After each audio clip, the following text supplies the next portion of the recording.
My sister abandoned me in the Arizona desert to steal my car with my parents' help, so I exposed their plot, took revenge, and finally escaped for good. The sun beats down like a hammer against an anvil, each ray searing my exposed skin as I stumble forward. My throat feels like sandpaper, my tongue swollen and useless in my mouth. I check my phone again, one flickering signal bar that appears and vanishes like a mirage. "Please?" I whisper to no one, my voice lost in the vast emptiness of the Arizona desert. "Please connect." I press the emergency call button for the 5th time, watching the screen with desperate intensity. The call drops immediately. Again. 45 minutes ago, life had been normal. Bella and I were driving back from Tucson, the air conditioning struggling against the afternoon heat. "Odessa, I think something's wrong with the tire," Bella had said, her voice casual, unconcerned. "Can you check it? I thought I heard something."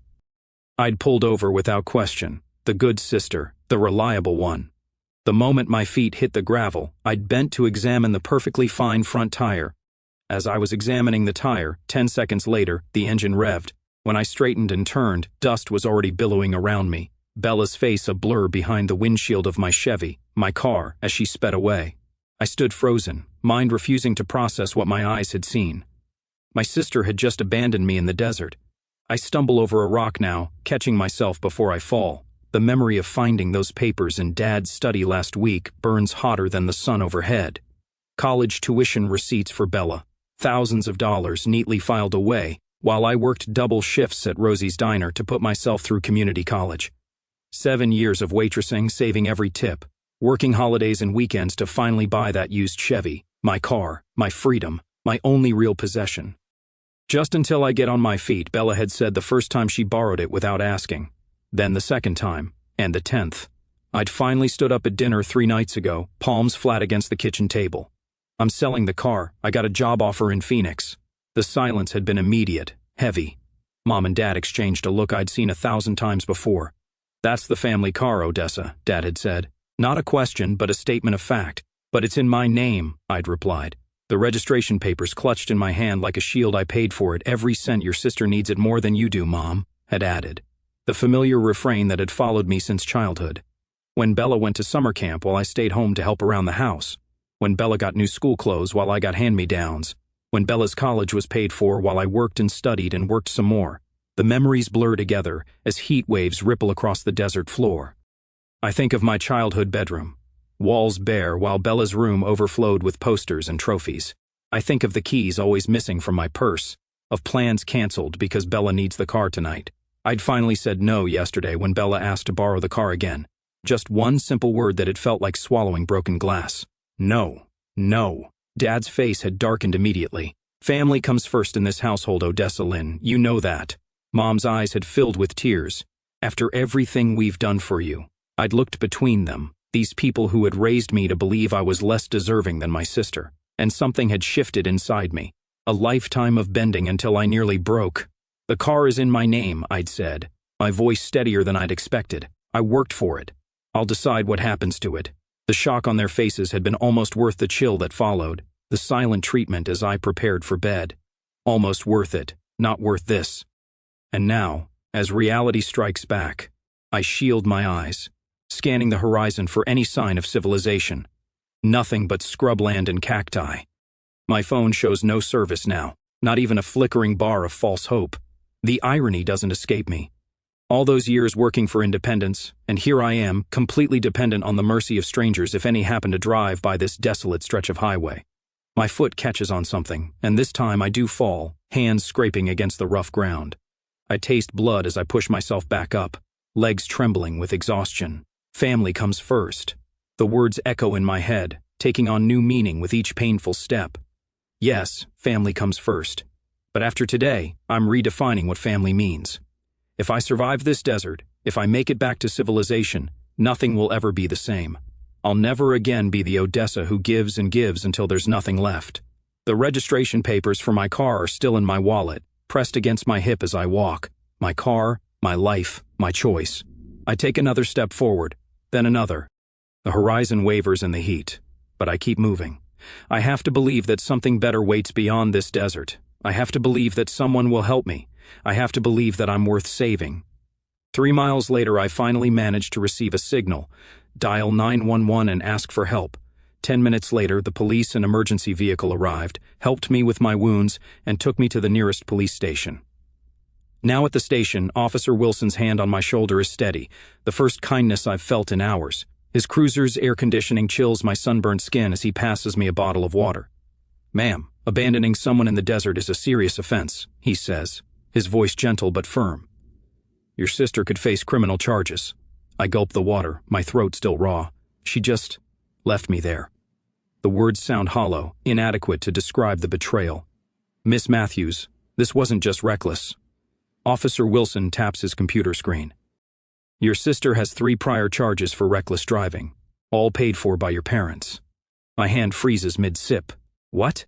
He turns the screen toward me, and there it is, Bella's name. 3 separate incidents. Fines totaling over $2,000, all marked paid. How did I not know about this? The question slips out, meant more for myself than him. "Family can keep secrets," he says, watching me carefully, "especially when money's involved." My phone buzzes in the cup holder where it's been charging. I'd barely had enough battery to make the emergency call when a trucker finally spotted me on the roadside. 3 missed calls from Mom, 5 from Dad, 1 text from Bella. They're freaking out. "Just come home and we can fix this." Suddenly, a burst of messages arrives. My mom accidentally added me into a group chat I have never seen before. I scroll up through the message history, looking for some explanation. When I see the pattern of their plan, she's being stubborn about the car. We need to teach her a lesson. My stomach lurches. I keep scrolling. "Dad, don't do anything drastic. Mom, just make sure the car stays in the family. If she can't sell it, she can't leave." Bella, "I'll handle it. She'll realize she needs us." Officer Wilson notices my hand shaking. "Miss Matthews, are you all right?" "They planned it," I whisper, turning the phone so he can see. "They wanted to strand me." "Ah." His expression hardens as he reads. "This changes things. This is premeditated. Abandonment and unauthorized use of a vehicle." I close my eyes, memories washing over me like the desert heat. The family loans I was pressured to give, $500 for Bella's spring break trip, $300 for her phone bill when she'd spent her money on concert tickets. My account balance perpetually hovering near zero, while I paid for family expenses. I kept every receipt, I murmur, opening my eyes, every bank statement. I didn't know why I was saving them. "That was smart," Officer Wilson says, typing something into his computer.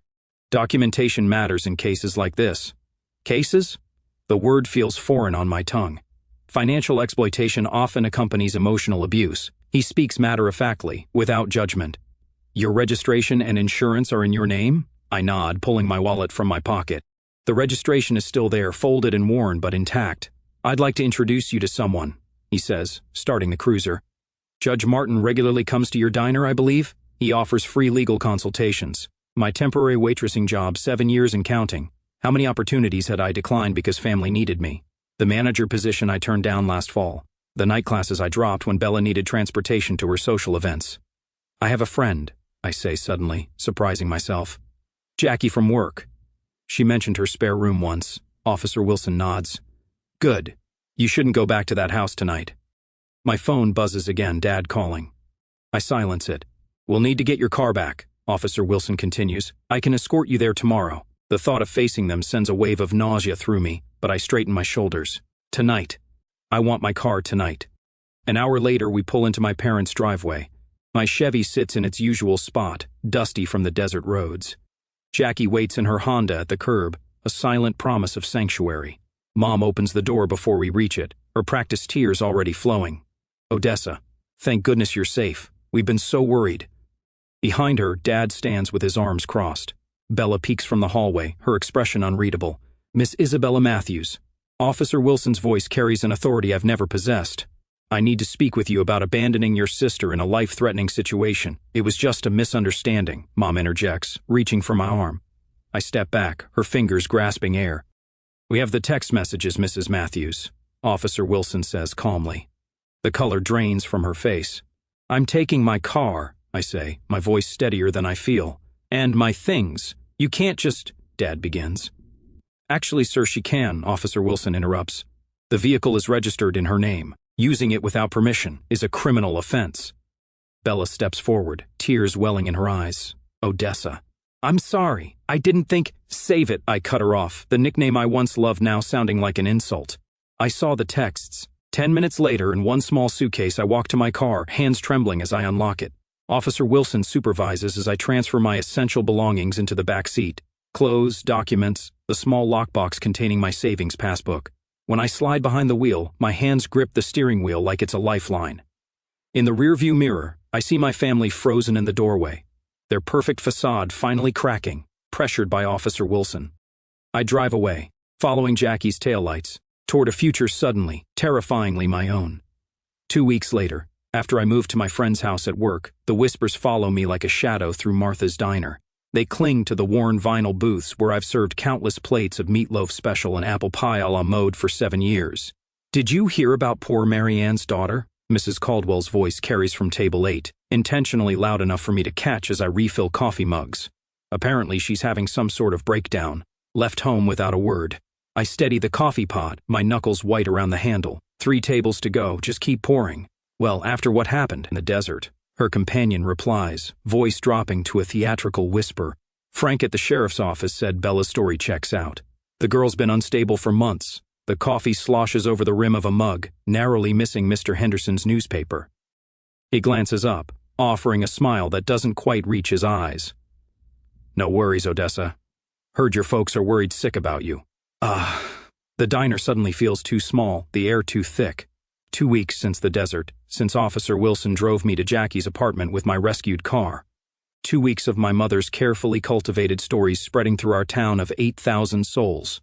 "More cream, please," Mr. Henderson adds, studying my face with uncomfortable intensity. I nod and retreat to the counter where Jackie works the register, her eyes tracking me with concern. "Vultures," she mutters. "All of them." The bell above the door jingles. My father steps inside, his Sunday suit pressed and perfect at 2 o'clock in the afternoon on a Tuesday. The diner falls silent as conversations pause, forks hover midair, and every eye watches this public performance. "Odessa." His voice carries the weight of authority he's wielded my entire life. "Your mother hasn't slept since you left. 7 customers, 3 waitresses, and Martha herself all pretend not to listen." I feel my shoulders curve inward, the familiar posture of making myself smaller in his presence. "We need to talk, daughter, in private." I glance toward Martha, who stands with arms crossed behind the counter. She gives a subtle nod toward the back hallway. Permission to step away, more than that. Permission to choose. "I'm working, Dad." My voice sounds foreign to my own ears, steady, certain. My shift ends at 4. His eyes narrow slightly, scanning the diner before returning to my face. "This isn't like you, Odessa. We raised you better than this." "Better than what exactly?" The words escape before I can trap them behind my teeth. A muscle twitches in his jaw. "Your mother is heartbroken." "I'm sorry to hear that. And part of me truly is. The dutiful daughter they cultivated still lives inside me, whispering that good girls don't cause their mothers pain. We can discuss this at home, where you belong. Home." The word lands like a fist. The house where my bedroom walls remained bare, while Bella's overflowed with treasures. Where my paychecks disappeared into family emergencies that somehow always centered around my sister. My home is with Jackie right now. Dad's eyes harden. "Family stands by family, Odessa Lynn." "Yes." I meet his gaze squarely. They do. The diner door jingles again, and my heart sinks as Bella enters, eyes red-rimmed and puffy. Her practiced vulnerability draws immediate sympathy from the room. My sister, who left me to die in the desert, now the picture of remorse in her pale blue sundress. "Odessa," she whispers, voice cracking perfectly. "Please." She approaches slowly, aware of our audience. My regular Tuesday customers watch with undisguised interest, the Matthews family drama playing out between the lunch and dinner rush. "I've been trying to call you," Bella continues, tears spilling down her cheeks. "I know what I did was terrible. I was scared and stupid, and I didn't think." I say nothing, feeling the weight of expectation from everyone watching. The script calls for forgiveness now, the magnanimous older sister embracing the prodigal younger one. "I've been seeing someone," Bella continues, voice dropping. "A therapist. I have issues with jealousy, with you having things I don't." Mr. Robertson at the counter nods approvingly. Mrs. Caldwell dabs at her eyes with a napkin. "Please come home," Bella finishes, reaching for my hand. "Mom needs you. Dad needs you. I need you. 7 years of waitressing have taught me to read people. This performance isn't for me, it's for our audience. For the whispers that will follow. Did you see how that poor girl begged for forgiveness while her sister just stood there like stone? I'm glad you're getting help. I say finally, stepping back from her touch. But I can't come home right now. Dad's face darkens. Your mother is a grown woman who'll manage? I interrupt, surprising myself again with this new voice. This new strength. I need to finish my shift. The car, he says quietly, deliberately. We've been making payments on it. A laugh escapes me before I can catch it, sharp and unexpected. No, Dad, you haven't.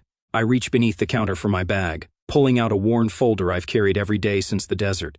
The physical weight of it in my hands gives me courage. I've kept everything, I tell him, opening the folder to reveal neat rows of payment receipts spanning 7 years.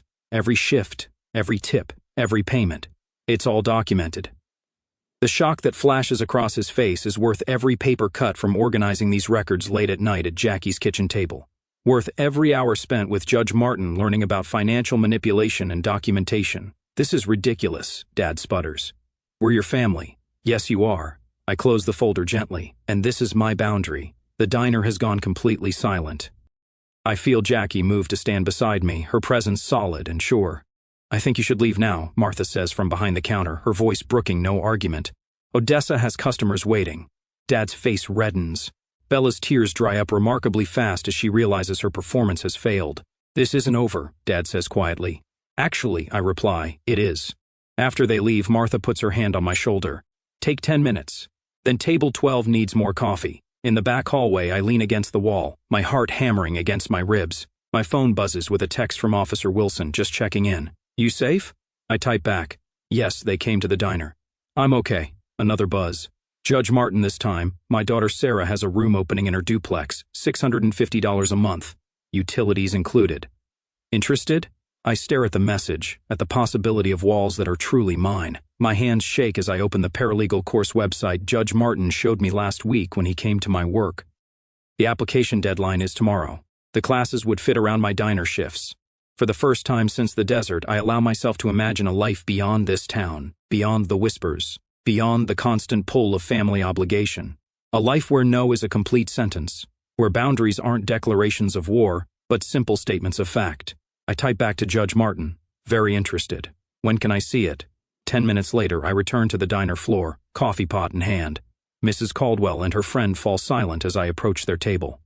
More coffee? I ask, my voice steady. Mrs. Caldwell studies my face, searching for cracks. Your poor mother called me this morning. She's beside herself with worry. I pour the coffee precisely to the rim, not a drop spilled this time. That's between her and her therapist, I imagine. Her mouth opens, then closes. I move to the next table, feeling something unfamiliar stretching through me. Not quite peace, not quite power, but something close to both. Growing stronger with each step I take. A week later, I decided to fully escape from my family, so I came to collect all the things that are left at the house. The police cruiser idles at the curb, a silent guardian, as I slide the last box into Jackie's hatchback. Officer Wilson stands with arms crossed, his presence transforming my childhood home into unfamiliar territory. Need anything else from inside, Miss Matthews? He asks, sunlight glinting off his badge. Just one more thing. My footsteps echo through rooms suddenly small and foreign. In my bedroom, stripped of everything except the furniture that was never truly mine, I run my fingers along the windowsill where I once pressed my forehead against cool glass, dreaming of escape. The walls hold 17 years of whispered plans, of calculations scribbled by flashlight, of promises I made to myself while Bella's laughter floated from downstairs. Mom appears in the doorway, her face arranged in the expression that once paralyzed me with guilt. Odessa, please, we can talk about this like adults. I say nothing, moving past her with measured steps. Your father hasn't slept since you left, she calls after me. Is that what you wanted? The words slide off me like rainwater. My silence is unfamiliar to her, a language she can't manipulate. In the living room, Dad paces near the fireplace, while Bella perches on the couch, mascara-smudged eyes, watching my every move. That car contains personal gifts I purchased, Bella announces as I reach the door. I should at least get those back. I turn, finally meeting her gaze. Itemize them. Send the list to Officer Wilson, with receipts. Her mouth opens, then closes. We both know no such receipts exist. Outside, I slide into Jackie's passenger seat. Through the windshield, I watch my family's tableau. 3 figures framed in the doorway, suddenly powerless without my participation in their drama. Done? Jackie asks, starting the engine. Done. 40 minutes later, I sit cross-legged on Jackie's floor, laptop balanced on my knees. My finger hovers over the button, hesitating only briefly before clicking publish. The car listing goes live, priced just below market value to guarantee a quick sale. I close my eyes, breathing deeply as I create a new email address, separating my digital identity from the one my family knows. That night, my phone vibrates against the hardwood floor, Dad's number. I silence it without looking at the message, adding it to the growing collection of unheard threats and manipulations. "Your father called the landlord," Jackie says, appearing in the doorway with 2 mugs of coffee. "Tried claiming you have outstanding debts that make you a rental risk." I accept the coffee, unsurprised. "What did Mr. Grayson say?" "Told your dad he's known you since you were 16 bussing tables, and maybe he should worry more about his own credit score." She grins, sitting beside me. Small towns cut both ways. My phone lights up again, Mom's number. Against better judgment, I glance at the message preview. Emergency room. "Please call. It's serious. 10 minutes pass. 20. My hands shake slightly, muscle memory of decades of urgent family summons, but I continue typing job application answers, letting the phone sit untouched. An hour later, it buzzes with a text from my cousin Sarah. "For your information, your mom's fine. Playing bridge at Aunt Linda's. Thought you should know." The knot in my stomach loosens. Another test failed. Morning brings unexpected allies. My regular customers at the diner have formed a protective circle after Bella's tearful performance yesterday. My sister posted a heartbreaking message on Facebook but got laughed at. Mrs. Abernathy stops me between coffee refills, her weathered hand catching mine. "Heard about that social media nonsense your sister posted," she says. "Don't you worry." We set the record straight at Bible study. Days later, the pastor's wife pointedly asks about my desert ordeal while Bella stands frozen at the pharmacy counter. Officer Wilson mentions the abandonment case at the hardware store where Dad buys his fishing gear. Judge Martin speaks quietly with our church elders about troubling family patterns after Sunday service. The town's invisible communication network, once weaponized against me, now carries a different current. Then one Monday morning, my phone chimes with an email notification: the car sold, full asking price, cash, pick up tomorrow. My ticket to Phoenix made real. 30 minutes later, a court clerk calls, "Miss Matthews, your restraining order hearing has been moved up." Judge Franklin reviewed the evidence, particularly the prior driving incidents. "It's been granted." I hang up, hands steady for the first time in weeks. 2 hours later, another call, my potential employer in Phoenix. "We'd like to offer you the position," the HR director says. "Actually, we can do a bit better than the salary we discussed." That evening, Dad calls from an unfamiliar number. His voice lacks its usual resonance when I answer. "We should negotiate," he says, the word foreign in his mouth. "Come to some arrangement that works for everyone." I watch the sunset through Jackie's kitchen window, the same Arizona sky that witnessed my abandonment now bearing witness to my rebirth. "There's nothing to negotiate," I tell him quietly. "I'm not asking for anything from you anymore." I end the call as Mom's church friend Elaine texts, "Thinking of you. Missed your mother at the fundraiser tonight." Several people asking questions. Their world is shrinking just as mine expands, the scales rebalancing, finally and completely. A week later, on Tuesday afternoon, after I finish the shift, the letter trembles in my hand as I read it again, the handwriting unmistakably belonging to Mrs. Pearson, our family friend of 20 years. "Your father's heart condition has worsened with the stress. The doctor says family healing is critical to his recovery. Your mother promises things will be different now. Please come for one last family dinner before you leave town, Thursday at 6. I fold the paper along its creases and tuck it into my pocket. The familiar weight of manipulation settles in my stomach, but something has changed. The sensation no longer cripples me. I have called the doctor to check my father's condition, and the doctor confirmed he hasn't seen my dad in months. "You don't have to go," Jackie says from her position on the couch, feet propped on a coffee table scattered with paralegal textbooks. "That's the thing about boundaries. You get to enforce them." "I know." I zip my overnight bag shut. Phoenix awaits on Friday, new apartment, new job, new life. But I need this, for me. Jackie twirls her car keys. I'll wait outside. First sign of trouble, I'm coming in with air horns and confetti. I just nod and finalize packing. On Thursday evening, the drive to my childhood home passes in silence. Each landmark we pass, the diner where I worked double shifts, the bank where I deposited every tip, the high school where Bella was homecoming queen while I worked weekends, feels like turning pages in a book I've finally finished reading. Jackie parks across the street. "You've got this," she says, squeezing my hand. "Remember what Judge Martin said. Don't engage with emotional manipulation. Stick to facts." I recite the words that have become my mantra. "And?" and I deserve peace.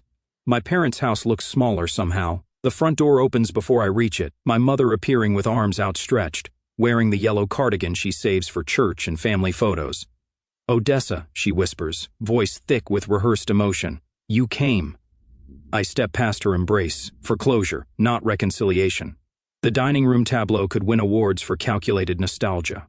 My father sits at the head of the table, his face arranged in a mask of patriarchal concern. Bella occupies her usual place at his right hand, eyes red-rimmed and darting nervously toward me. My childhood favorites crowd the table: fried chicken, mashed potatoes, green bean casserole. Photo albums stand propped against the centerpiece. A medical prescription bottle sits prominently near my father's water glass. "Sit down, Odessa." Dad gestures to my old spot.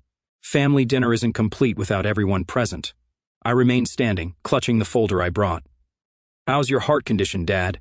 His hand reflexively touches his chest. The doctor says stress is the primary factor. Interesting. I set my folder on the table, because I called Dr. Winters 2 days ago. He hasn't seen you in 8 months, and your last checkup showed perfect cardiac health. The silence expands like desert heat. Dad recovers first. Blood is thicker than water, Odessa. Whatever issues we've had. That's not even the correct quote, I interrupt. The full proverb is, "The blood of the covenant is thicker than the water of the womb." It means chosen relationships are stronger than forced family ties. It means, Bella pushes forward, tears spilling, "I was jealous of your independence. The way you always knew what you wanted. I'm so sorry about the desert. I didn't come for apologies. I opened my folder. I came because I needed to understand why. One by one, I lay out my evidence, a childhood calendar color-coded to show Bella's activities versus my chores, bank statements highlighting thousands spent on her while I worked, psychology articles about golden child scapegoat dynamics highlighted passages glowing under the dining room light. What is all this? Mother's voice wavers. Documentation. I tap the folder. Every missed school event because someone needed to help at home. Every time my car was borrowed without permission. Every family emergency that mysteriously coincided with my job interviews. My father's face darkens. "You kept records? Against your own family?" "I kept records because no one else acknowledged my reality."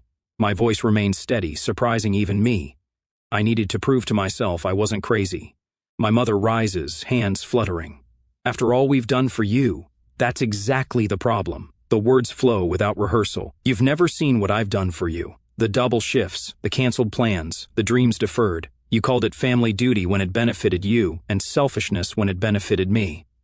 Bella reaches for my hand across the table. I step back. "I'm not here for reconciliation," I say, meeting each pair of eyes. "I'm here for closure. I release you from any obligation to me and myself from any obligation to you." I place my house key on the table. The small brass key that once represented home now symbolizes a door I'm choosing to close. "What about Christmas?" "What about Christmas?" my mother asks, voice small. "Thanksgiving?" "I'll be with people who respect my boundaries." I gather my documentation, sliding it back into the folder with calm precision. "I wish you healing, all of you." My father stands, anger replacing his calculated concern. "If you walk out that door, you'll—" "What?" I ask, genuinely curious. "Abandon me in the desert, take my car, question my worth? You've already done your worst." Bella sobs into her hands. My mother clutches her cardigan and my father towers with impotent rage. The scene should devastate me. Instead, I feel a curious lightness. "Goodbye," I say simply. I walk out without tears or drama, closing the door with gentle finality. The night air fills my lungs with something that feels remarkably like freedom. Jackie waits in her car, window rolled down. "You did it," she says, hand warm on my shoulder. I did. I look back at the house one last time. Now I can start. We drive away from the past toward tomorrow's horizon. For the first time in 25 years, my shoulders carry only their own weight. 6 months later, the morning sun streams through gauzy curtains I picked myself, painting golden patterns across my small Phoenix apartment. I trace my fingers over the paralegal textbook on my desk, neon highlighter marks transforming legal jargon into stepping stones toward my future. My first office paycheck, still in its envelope, is pinned to the corkboard above. Tangible proof that waitressing at Rosie's Diner is finally behind me. I pause before dialing the phone company. One deep breath, then another. "I'd like to change my number permanently," I tell the customer service representative, my voice steady. When she asks if I want to notify anyone of the change, I simply say, "No, thank you." The small click as I hang up feels monumental. 6 months later, I'm driving my new-to-me Honda along that same stretch of desert highway. The steering wheel feels different under my hands. This car purchased with my own money, chosen for reliability rather than someone else's approval. I recognize the mile marker where Bella abandoned me, but today I pull over by choice. The Arizona sunset transforms the landscape into a watercolor painting, crimson and gold washing over sand and cacti. I step out, boots crunching on gravel, and breathe deeply. The vastness that once terrified me now feels like possibility stretching toward the horizon. "You're making progress," Dr. Schaefer told me during yesterday's therapy session. "Boundaries aren't walls, they're healthy definitions of where you end and others begin. Those boundaries have allowed me to build something new. Tuesday potlucks with coworkers, weekend hikes with Phoenix locals who've become friends, Sunday afternoons volunteering at Desert Bloom Women's Shelter, where I sit across from women whose eyes mirror what mine once held. I understand feeling trapped," I tell them, and mean it. Last Christmas, instead of forcing myself through another performance of family harmony, I drove to Jackie's parents' house 3 hours north. Her mother hugged me without expectation. Her father carved the turkey without commentary on my life choices. They asked questions and actually listened to my answers. The apartment buzzer interrupts my memories of the desert, my housewarming gathering modest but meaningful. Officer Wilson arrives first, having driven up from my hometown with Judge Martin. "Place looks good," Wilson says, handing me a potted cactus. "Suits you strong, independent?" Martha from the diner bustles in bearing her famous apple pie. "Finally," she says, squeezing my hand, "someone appreciated your worth." Later, glasses raised in my living room, Judge Martin offers a toast to new beginnings and found family. The support group I started meets Thursdays in the community center. Family Scapegoats Anonymous sounds dramatic, but the relief on people's faces when they realize they're not alone is worth any awkwardness. Last week, I received an anonymous letter from my hometown. "Watching you stand up for yourself gave me courage to do the same." When Bella's number appears on my phone after she begged Jackie for it, I answer calmly. I listen to her explanations, her tentative olive branch. "I wish you healing," I tell her when she finally pauses, "but my boundaries remain." The simple peace I feel hanging up surprises me. Their approval or lack thereof no longer defines me. Today, driving with the windows down along the open highway, wind tangling my hair, I catch my reflection in the rearview mirror. The woman looking back has strength in her eyes and peace in her smile. The desert stretches endless and beautiful around me. No longer a trap, but a testament to how far I've come. What would you have done in Odessa's place? Would you have pressed charges against your sister, or was the restraining order enough?